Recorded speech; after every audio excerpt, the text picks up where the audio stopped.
Good morning, Ennio. Ready for your morning survey? Yes, Alexa, come on. Ask me anything you want. If I remember correctly, you are a great traveler. I would like to ask you some questions about this topic. What is the first airline that comes to your mind? Well, I would say I use it a lot. Yeah. Do you remember any other company? Well, and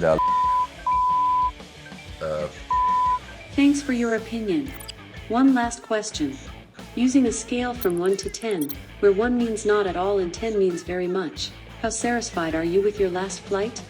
well, my last flight was just before the quarantine, and I would say an 8. I would give it an 8. Thanks. Did you know that 72% of Italians answered with a value equal or greater than 7 to this question? Fine, it is now time to wake you up, couch potato.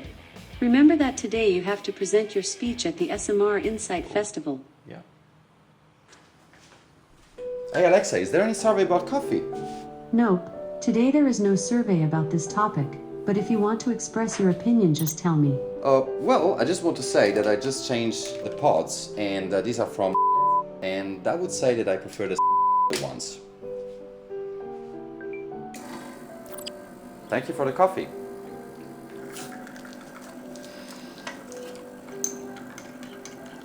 Thank you for sharing your opinions with me. I have saved your answers. Now hurry up. Thank you. Alexa, I want to shave. That's cool. Did you know that in an average life you will spend about 3,350 hours shaving? Wow. Have a good shave. I will put some music for you. Thank you.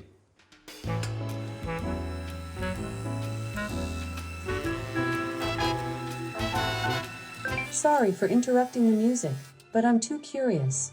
Can I ask you some question? Of course, Alexa. Tell me. What do you want to ask me? Ennio, which is the best electric razor according to you? Well, I feel very well with mine. It is from... How much did you pay for the one that you are using now? Well, I bought it 3 months ago. I think 59 euros, something like that. Thanks again for sharing your opinion, Ennio. You look great. Good luck for the speech. Have a good one, Alexa. Bye.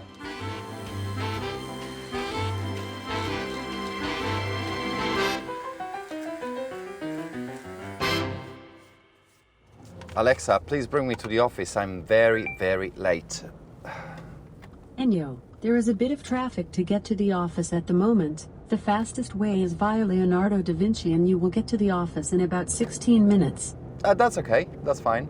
While you are driving, can I ask you some question about your driving habits? Of course, Alexa. It's always a pleasure. Go ahead. After how many kilometers do you replace the tires on your car? Well, usually every 30,000 kilometers. Yeah, roughly. I know that you are driving a... How likely will you buy a Land Rover again in case you want to change your car? Please use a scale from 1 to 10 where 1 means extremely unlikely and 10 means extremely likely. 7. I like a lot, so that's okay, 7. I would have a last question for you. How would you describe with 3 words?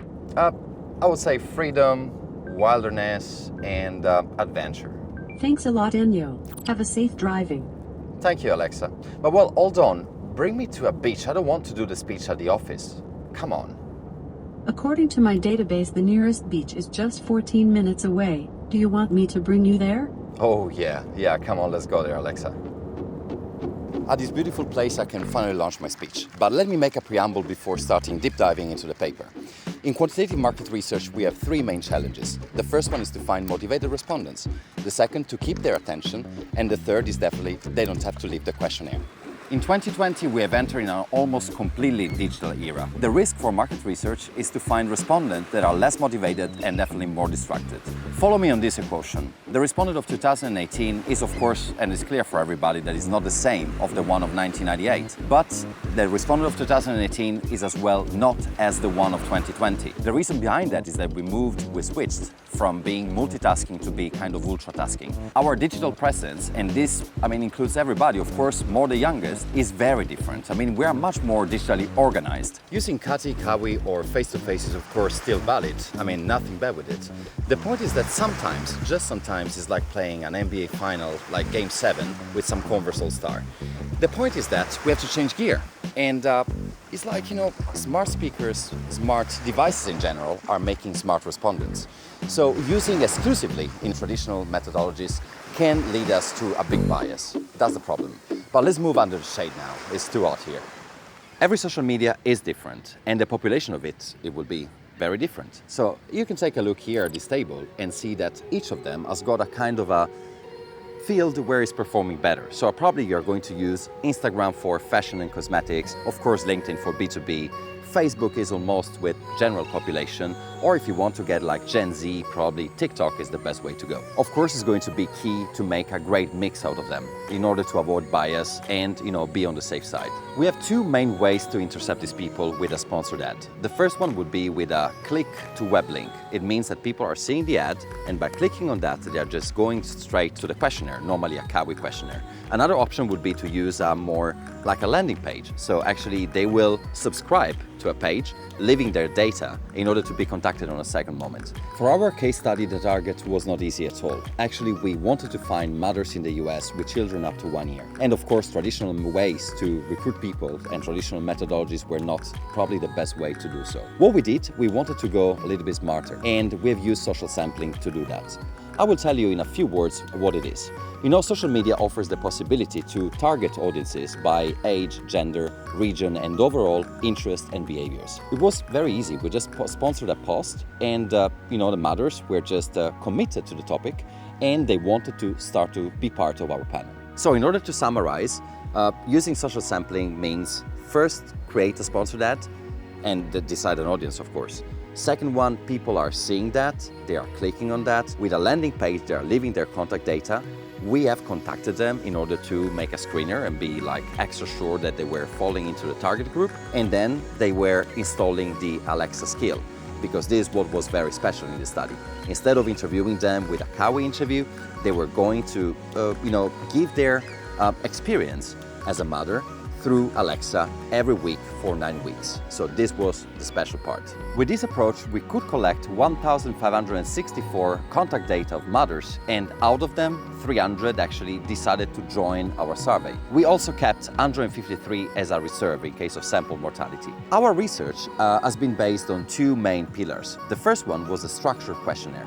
They actually had to join a survey every week about different aspects of the life of a mother, but at the same time they also had the chance to join and use the outburst, what we call outburst. So these mothers could actually tell Alexa at any time, even if no survey was available, what actually they felt in a specific moment and very spontaneously. Mortality rate was very low, 23%, and we had actually 1.8 outbursts per respondent. It means we have collected about 540 in total. What is very interesting to see is that people were these mothers were very spontaneous in their way to express their opinion. But before moving on and showing you how it worked with the mother, either with the structured questionnaire and the outburst, I'd like to speak to Christophe from InProcess. Hi Christophe, hey, how are you? Very good. Hi, Ennio. What about you? I'm doing all right. I'm at the moment live at the ESOMAR Inside Festival, and I need your help. I'd like you to share your experience with what we have done with VAI, with voice-assisted interviews, and GSK, and the healthcare sector. With pleasure, Ennio. You know that we had a chance to launch this strong research with GSK and visionary Nicolas Pochard that I met 10 years ago around this product, who was the father of Alexa, the first IoT devices where you can interact with to share your mood. So for sure, it's a real pleasure to share that. Good. I mean, sounds very exciting. I didn't see the father of Alexa there. Anyway, I mean, since you are ethnographer, would you say that Alexa proved to be a good researcher? Yeah, I really trust the fact that Alexa should be one of the best ethnographers in the world. Because why? Alexa is at the heart of your life, at the heart of your family, your house, And it's one of the conditions to be a good ethnographer. I mean, to be in the heart of the life of the users. Excellent. And on the respondent side, I know that you were recording some videos together with the respondents to try to catch how they felt about using Alexa for market research. What is the feedback about it? The feedback is it proves that since your interaction is at your in the heart of your life, you are willing to interact easily. So that's the base of the concept of Alexa, and I really trust the fact that it will be a good media for research tomorrow. Very good. So, I mean, after this experience, I mean, would you like recommend, or would you think about using that again for future studies, for qualitative, quantitative? What is your impression about the future? Yeah, I really recommend to follow that because since the technology is not really completed yet, I really trust the fact that we have the condition of creating a good conversation. What creates a conversation? And Alexa is showing that it's the beginning of that. Very good. Thanks for your support. I mean, Christophe, I really have to go now. I have to say goodbye, but thanks a lot for your time. And I will go back to the audience, showing them how it worked with the mothers and our panel in the US using Alexa. So thank you very much, Christophe, and I wish you the best. Stay safe. Take Cheers. care. Bye. Bye-bye.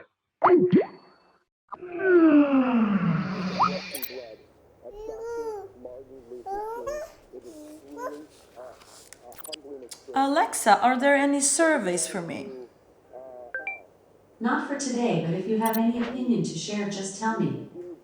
Well, yes, a couple of days ago I bought a refreshing cream for my baby and I'm very satisfied. It's not greasy and the perfume is very delicate. The skin is much less irritated now. Do you want to add something else? Well, yes, I've also bought baby food, but the little one didn't really like it.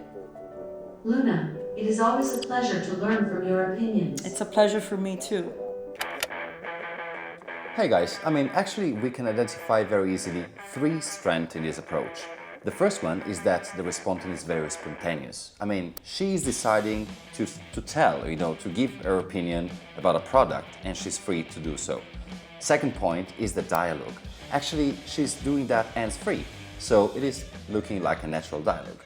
The third point is actually the proactivity. It means that Alexa turns into a big ear, a consumer ear, that consumer can actually call anytime they want to share an opinion about a brand. And that is just the way it works. Principalement positive, principalement négative. Hi, hello ma'am, good morning, my name is Samuel. De dos de los siguientes tipos de servicio para un único viaje o vacaciones. Welcome to our International Cati Center in Palermo. There are two reasons why I brought you here. The first one is because, of course, I want to answer your question in the Q&A session that is going to follow. But there is another reason. Actually, I would like to know from you which of the application of Alexa that you've seen, the one that is like better for your way of doing research, so the one that is most applicable for you. So you can actually select between the first option, which is the Good Morning survey, the second option, which is the Magic Word survey, or the third, which is the Internet of Things survey, or lastly, the Research Dialogue Skill. So now you can vote live and tell me which is the best for you.